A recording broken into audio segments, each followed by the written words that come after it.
¿Es verdad que los medicamentos que se indican después del trasplante capilar, como el finasteride u otros medicamentos, afectan la erección o el deseo sexual? ¿Es un mito o una realidad? Hoy aclararemos todo.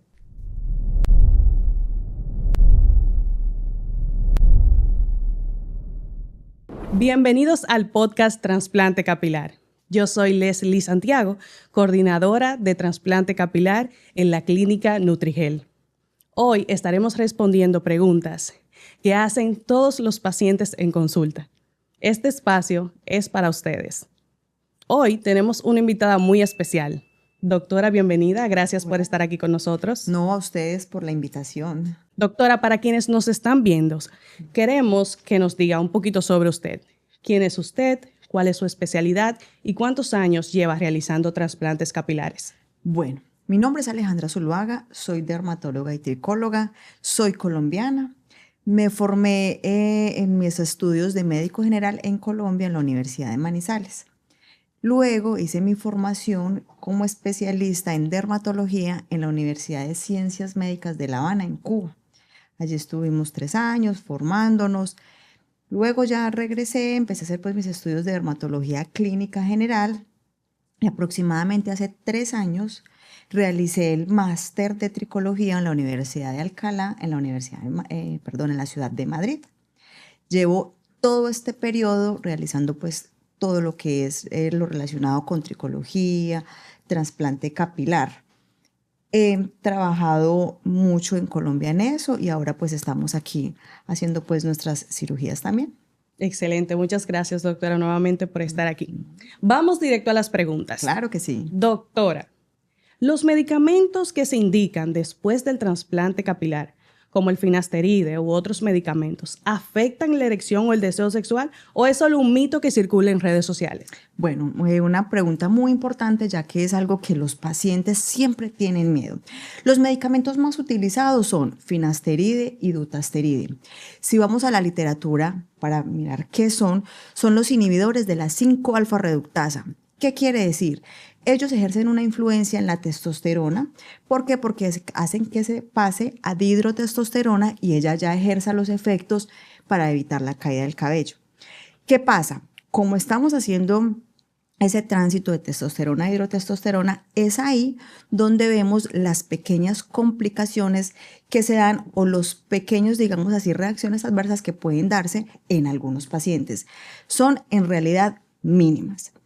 Puede pasar disminución de líbido, disminución de erección, puede pasar, pero es una probabilidad demasiado mínima. Existen estudios donde han hecho estudios con este tipo de moléculas, estas inhibidores de la 5-alfa reductasa, más medicamentos placebos, y que han encontrado casi un igual porcentaje en estas disminuciones de libido y deseos sexuales. Entonces, en realidad, puede que suceda, pero es en una cantidad muy mínima y cualquier medicamento también lo podría dar. De hecho, hay pacientes que en ocasiones toman el medicamento mal, como no es. Por eso es tan importante nuestra supervisión médica, porque allí podemos orientarlos, evaluarlos y obviamente darles mucha más seguridad de que esto si sucede en un efecto mínimo y darles la tranquilidad que es un efecto transitorio, porque eso no va al que le suceda, no va a quedar para siempre, sino que él va a pasar al disminuir la dosis o al retirarla. Incluso, doctora, he tenido 3 pacientes que, bueno, una de mis funciones principales es darle seguimiento a los pacientes después de su trasplante capilar. Y he tenido 3 pacientes que me han escrito: por favor, necesito una cita con el doctor o con la doctora para que me cambie estas pastillas porque me está afectando en el deseo sexual.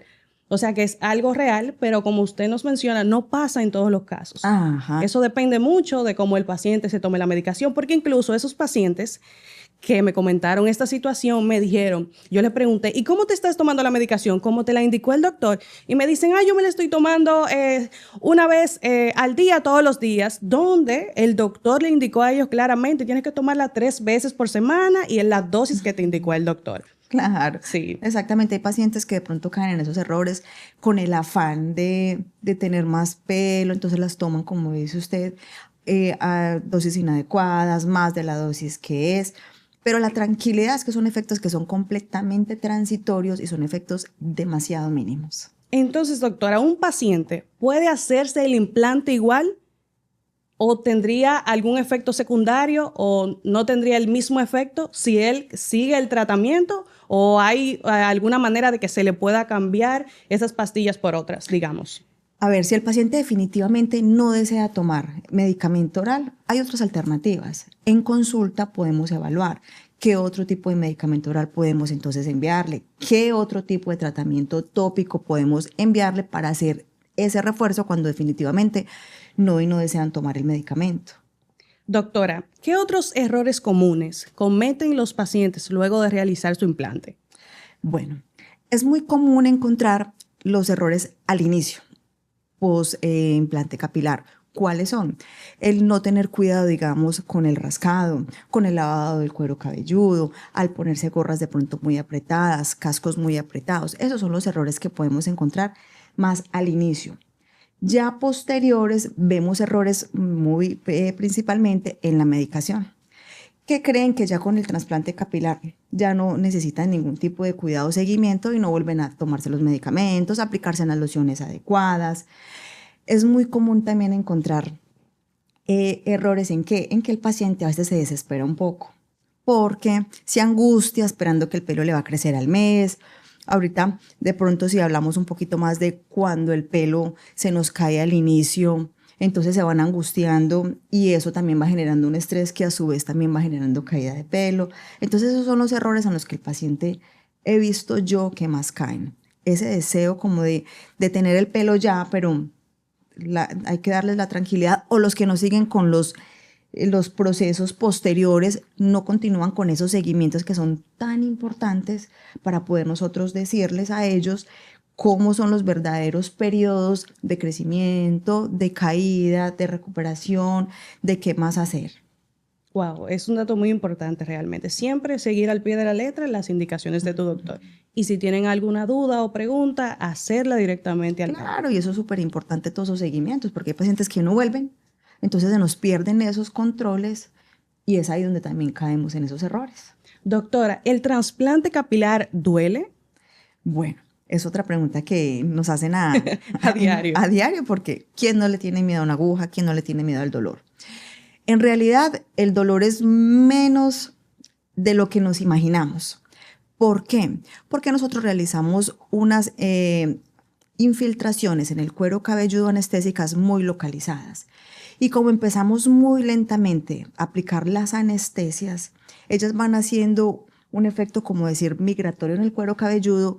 Y cuando tenemos que volver a hacer la aplicación de la anestesia con la aguja, obviamente ahí ya está anestesiado.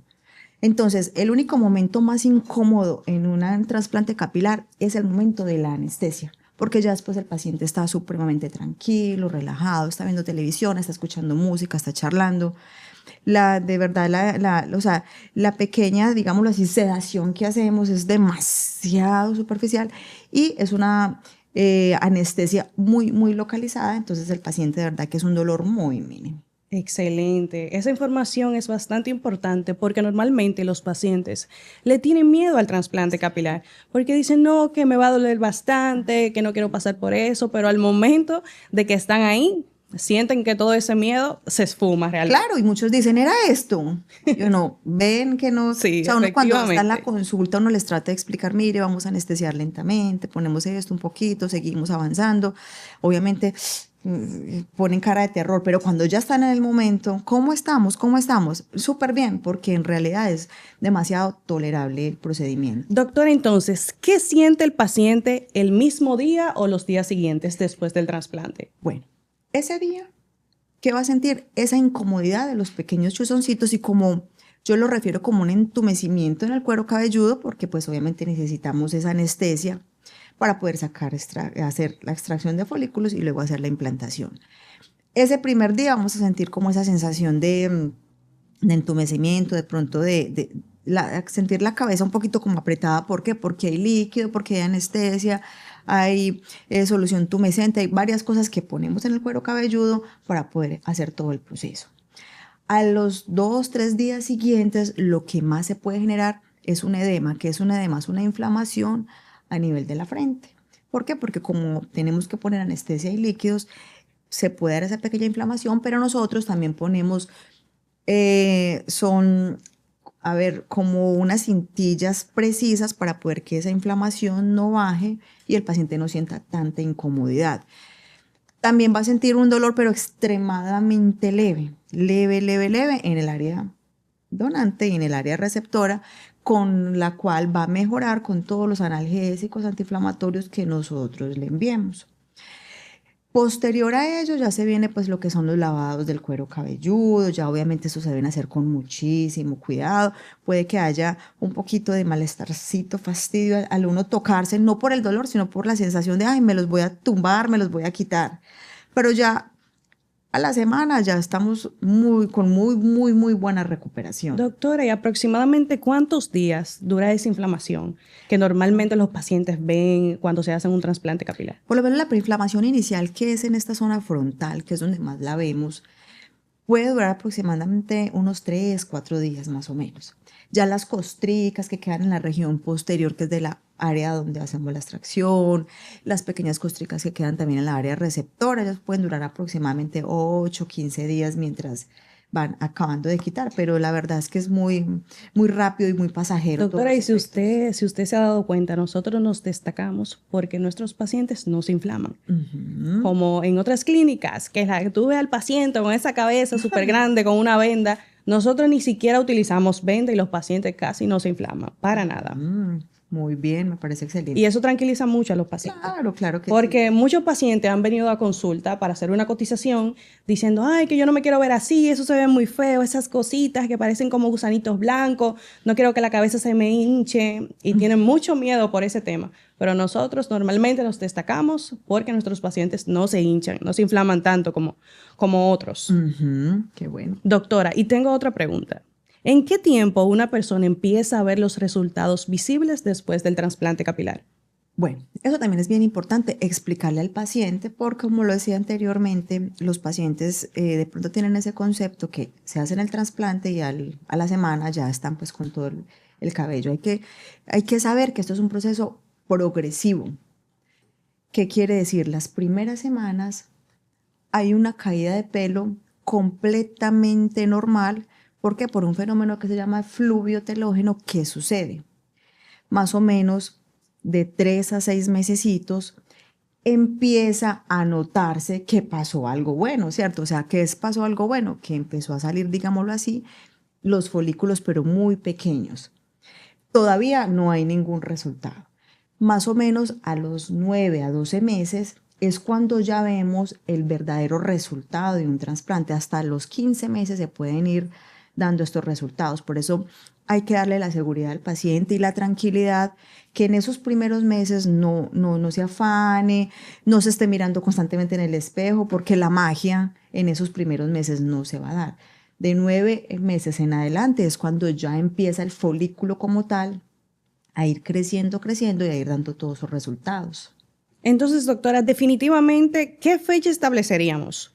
Por ejemplo, el resultado final, un paciente los ve a los 18 meses, a los 2 años. Un resultado final, podríamos estar hablando de 15 meses. De acuerdo, perfectamente. Doctora, explíquenos un poquito, porque muchas personas dicen, no, que yo quiero hacerme un trasplante capilar con la técnica Zafiro, con la técnica DHI, pero en realidad no saben qué son estas técnicas, doctora. ¿Cuál es la diferencia entre la técnica Zafiro o incisión y pinzas y la técnica DHI? Ambas técnicas son buenas y muy buenas porque ambas dan densidad, ambas son muy aceptables en cualquier medio, perdón. ¿Cuál es la diferencia? Es la incisión que se le hace para hacer la implantación del folículo. Entonces, con la DHI, nosotros ¿qué hacemos? Implantamos con un aparatico llamado implanter, donde se carga el folículo, implantamos directamente el folículo.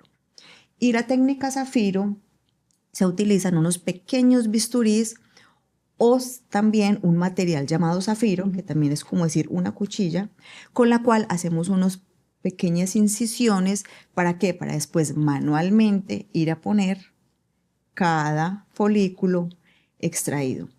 Ambas son muy buenas. ¿Qué pasa? Digamos, si queremos una densidad mayor, podríamos irnos con zafiro. Si queremos algo mucho más localizado, podríamos ir con DHI. A veces se pueden combinar las técnicas porque es muy bonito, por lo menos la primera línea de implantación, manejarla con DHI.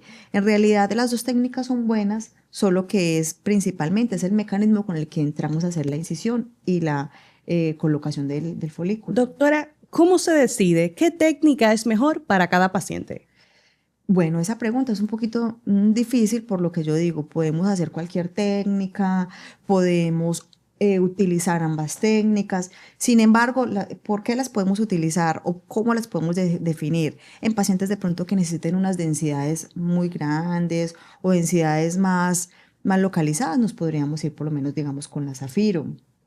Si queremos manejar esa línea de implantación que esté la primera línea muy perfecta, nos podríamos ir con DHI.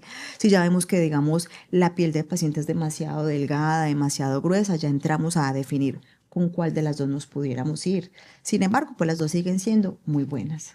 Perfecto, doctora, excelente. Doctora, ¿todos los pacientes son candidatos para un trasplante capilar o hay casos en los que no se recomienda? Bueno, esa también me parece una pregunta muy interesante porque llegan a consulta muchos pacientes, mujeres, hombres que dicen quieren un trasplante, pero lo primero es en la consulta hacer una muy buena valoración. ¿Para qué? Para hacer un perfecto diagnóstico.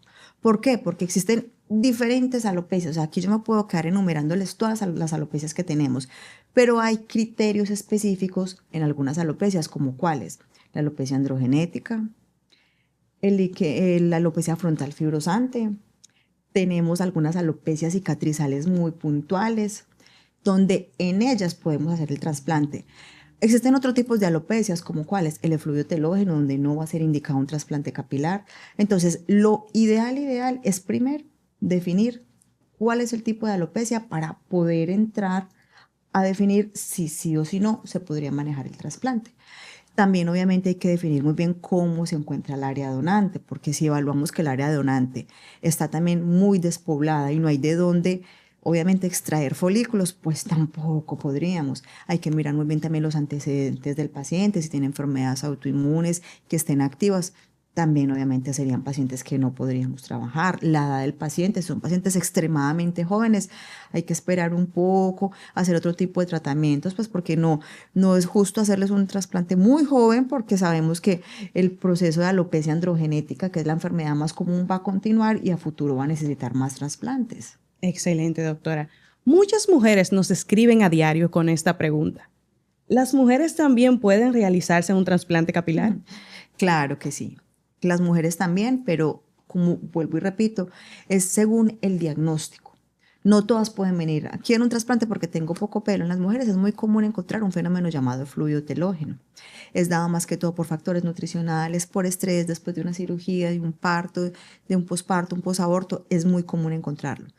Pero hay que explicarles muy bien cuando pues no se puede, ¿cierto? Pero si encontramos casos con alopecias androgenéticas, lo mismo, las alopecias frontales fibrosantes, que es muy común encontrar en las mujeres, que hago aquí un paréntesis. ¿Cuáles son esas alopecias? Son esas donde uno ve que la frente cada vez está hacia atrás, porque es una alopecia que solo se localiza en esta zona. En esas también sería importante hacer ese tipo de alopecia. Entonces, en las mujeres el patrón es muy diferente de los hombres, porque los hombres es muy usual encontrarlos en M, las entradas, aunque hay mujeres que también tienen esos patrones masculinos, pero es más poco. En todo caso, inicialmente, diagnóstico muy bien dado para poder decir, usted sí es una muy buena candidata de trasplante y podemos hacerlo. Doctor, entonces, de acuerdo a lo que estamos hablando ahora mismo, ¿en qué zonas es más frecuente que las mujeres se realicen el trasplante capilar? Es mucho más frecuente que las mujeres se hagan el trasplante trasplante capilar en la zona coronal, en la zona parietal, en esta zona aquí frontal. En los hombres es muy común encontrar la línea y las entraditas. En las mujeres hacer línea, o sea, hacer el marco, no corresponde, digámoslo así, pero sí es muy común ese despoblamiento difuso, porque en las mujeres se ve algo más difuso, mientras que en los hombres muchas veces encontramos los despoblamientos mucho más localizados, pero en ellas son un poco más difusos. Perfecto, doctora. ¿Es necesario afeitar totalmente el cabello, tanto en hombres como en mujeres? No, no es necesario. Por ejemplo, las mujeres que a veces decimos, "Ah, Dios mío, me van a quitar todo el pelo". No. Cuando hacemos los trasplantes en las mujeres, cuando tienen el cabello largo, lo que nosotros necesitamos es solo manipular esta zona occipital que es la donante. Entonces lo que nosotros hacemos es levantar el cabello muy bien con pinzas, hacer un recuadro de la zona que necesitamos. Esa zona sí o sí tenemos que cortarla a ras porque después vamos a sacar pelo por pelo, pero que es lo chévere que después soltamos el cabello, tapamos zona donante.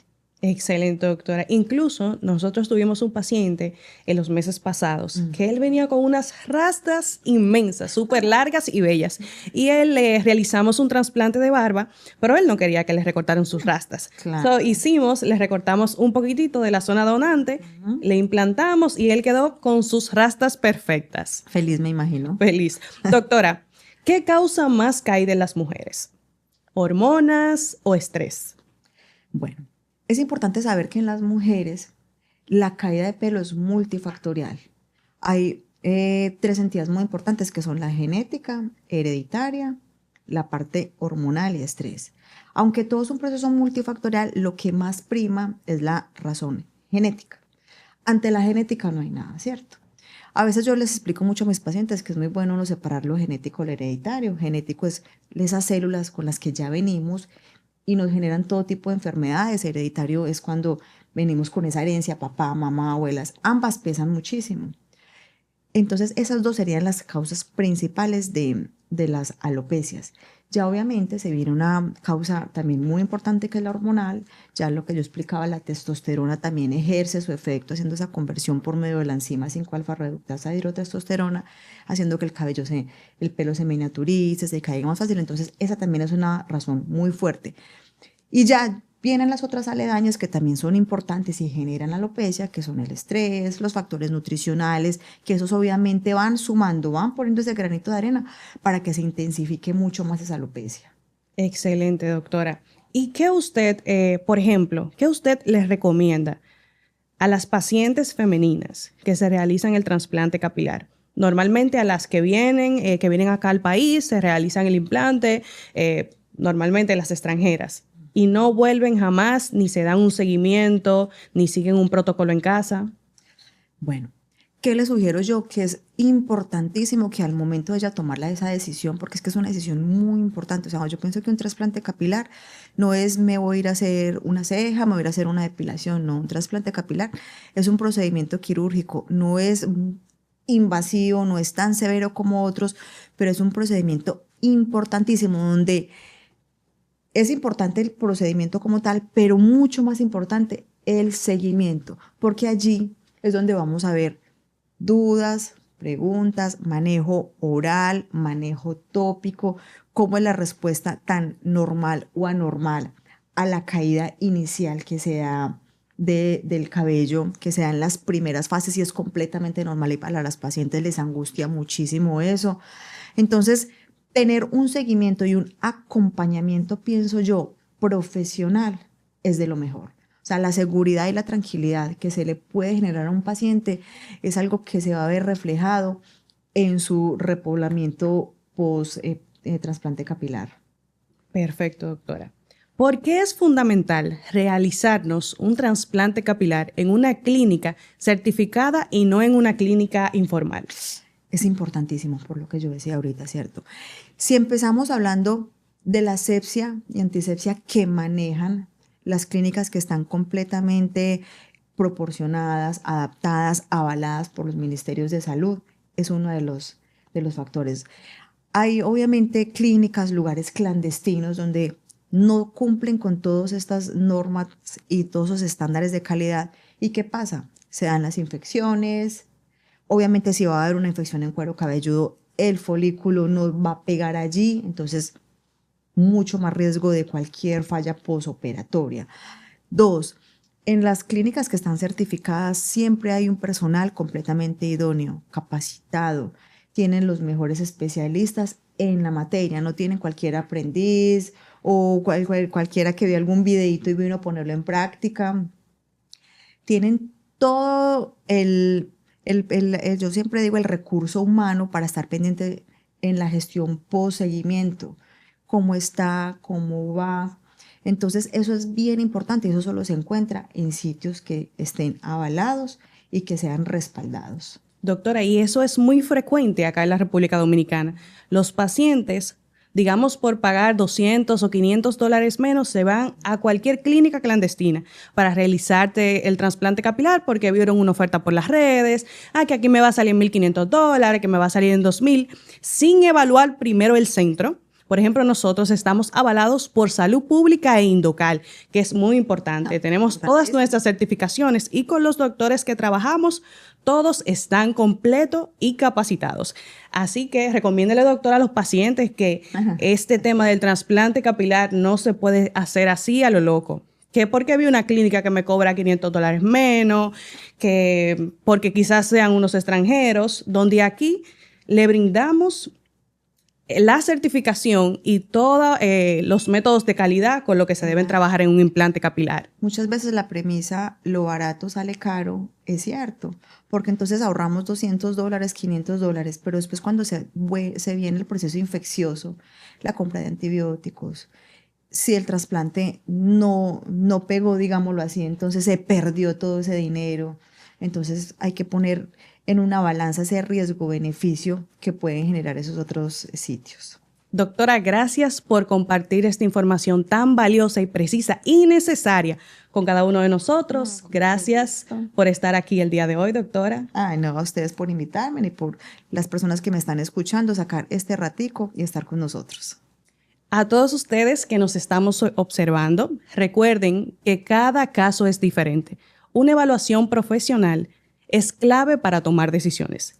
Si estás interesado en realizarte tu trasplante capilar o obtener información, puedes comunicarte directamente con nuestro equipo de Nutrigel Trasplante Capilar.